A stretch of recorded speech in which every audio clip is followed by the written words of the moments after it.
প্রিয় শিক্ষার্থী, আসসালামু আলাইকুম। আজ আমরা নবম দশম শ্রেণীর সপ্তম অধ্যায়ের গণিত বইয়ের সপ্তম অধ্যায়ের ব্যবহারিক জ্যামিতির অনুশীলনী থেকে একটি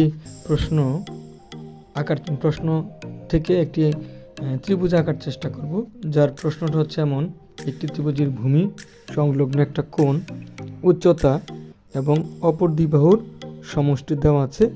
ত্রিভুজটা আঁকতে হবে। প্রথমে যা যা দেওয়া আছে তা আমরা এঁকে নিই।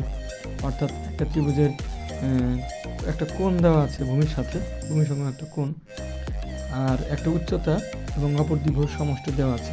যেহেতু পরিমাপগুলোর কোনো মাপ দেওয়া নেই, কত ডিগ্রি বা কত সেন্টিমিটার বা ইঞ্চি এগুলো দেওয়া নেই, সেহেতু আমরা নিজেদের মতো করে এঁকে নিব।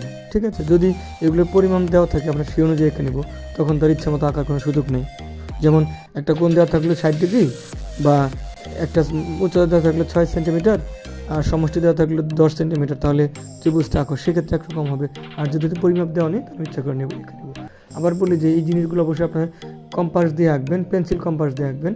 আমরা কলম দিয়ে গেছি জাস্ট ভিডিওটি একটু যেন স্পষ্ট হয়, লেখাটা বোঝা যায় তার জন্য। ঠিক আছে? ওকে, তাহলে আমরা প্রথমে 3টা জিনিস এঁকে নিব, তারপর যে কোনো একটা রশ্মি বিই নিব। ঠিক আছে? বিই এর বি বিন্দুতে প্রদত্ত যে আমার ওই এক্স কোণটা দেওয়া আছে তার সমান করে একটা বি বিন্দুতে কোণ এঁকে নিব। আমরা জানি যে কোণের সমান করে কোণ আঁকতে গেলে দুটো কাজ করতে হয়। প্রথমে ওই যে কোণটা দেওয়া ছিল তারে ওইখানে একটি ব্যাসার্ধ একটু বৃত্ত চাপতে হবে, যে কোনো চাপ, সেই চাপটা আমরা যে বিন্দুতে কোণ আঁকবো সেখান থেকে নিব। ওকে, এরপরে যে কোণের ওই মাথাটুকু, অর্থাৎ যে দুটো বিন্দু ছেদ করছে ওইটুকু আরেকটা চাপ নিতে হবে, যে জায়গায় আমরা কোণটা আঁকতেছি সেখানে। এই যে দুইটা চাপ, দুইটার ছেদবিন্দু যেখানে হয় সেটা আমরা যোগ করে নেব।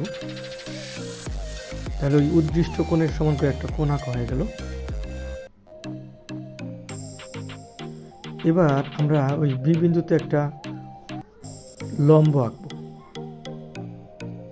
আপনারা জানেন যে লম্ব আঁকার জন্য আমাকে একই ব্যাসার্ধের 5টি চাপ নিতে হয়। তাহলে আমরা লম্ব আঁকার জন্য 5টি চাপ নেব।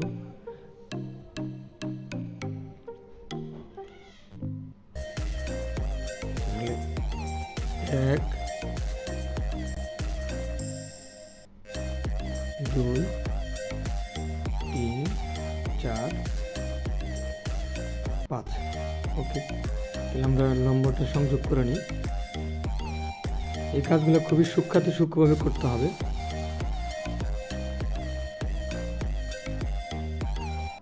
লম্ব আঁকলাম। এই লম্ব হতে এখন উচ্চতা এইচ এর সমান করে আমরা একটু ছোট করে নিলাম, যেহেতু বড় হয়ে গেছে উচ্চতাটা। বাকি অংশটা আমরা পেন্সিল দিয়ে মুছে দেবো, যেহেতু মোছার অপশন নাই আমার, সেহেতু আমি একটু কলমে দাগ দিয়ে দিয়েছি, মুছে দিলাম। ওকে, এটা একটা নাম দিলাম ডি।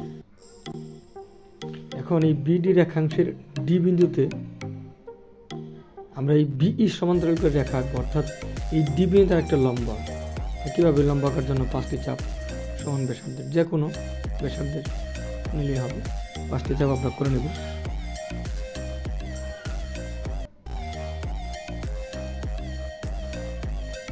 আপনি একটু দেখে নেন, ভিডিওটি না বুঝলে আবার বারবার টেনে দেখবেন কীভাবে আঁকা হচ্ছে। বইটা আপনি করা পাবেন, অথবা অন্য কোথাও করা থাকবে, সেখানে কিন্তু কীভাবে করছেন তা থাকে না, জাস্ট পূর্ণাঙ্গ চিত্রটা থাকবে, এখানে একটু বুঝতে অসুবিধা হয়। এখানে আপনার একটু জেড আমরা করে নিয়েছি। আরেকটি কথা, যদি অঙ্কনে বর্ণনা চায় তাহলে আপনি অঙ্কনে বর্ণনা দিবেন, আর যে বর্ণনা না চায় দিবেন না। আর অঙ্কনে বর্ণনাটা হচ্ছে আমরা যেভাবে আঁকলাম সেটাই হবে আসলে কি, এটা অঙ্কনে বর্ণনা। ওকে, এই যে ডি বিন্দুতে একটা লম্ব রাখলাম, এটা আমরা ওই যে বি বিন্দুতে যে একটা কোণ আঁকছিলাম ওই কোণের রশ্মির সাথে মনে করলাম যে এ বিন্দুতে ছেদ করে। ঠিক আছে? এখন ওই বিন্দুতে ওই যে পরিসীমা যে এস দেওয়া ছিল, এখানে আবার একটু বেশি হয়ে গেছে, আমরা পরিসীমা এস কেটে নেব ওই বি থেকে কেন্দ্র করে। ঠিক আছে?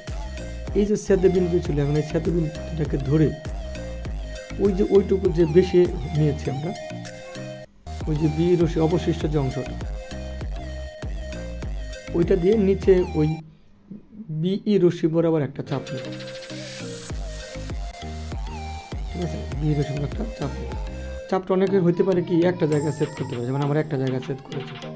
আপনি যদি ওই কোণটা আর একটু ছোটো নিতেন তাহলে দেখা যাচ্ছে কি এই চাপটি এই যে দুইটা জায়গায় ছেদ করতো, তাহলে আমরা দুটা ত্রিভুজ পেতাম। কিন্তু আমার একটু বড় হওয়ার কারণে আমরা একটা ত্রিভুজ পেয়েছি। ঠিক আছে, যাই হোক, তারপরে আপনি এটা একটু বাড়িয়ে দিলাম এই দিকে বাম দিকে।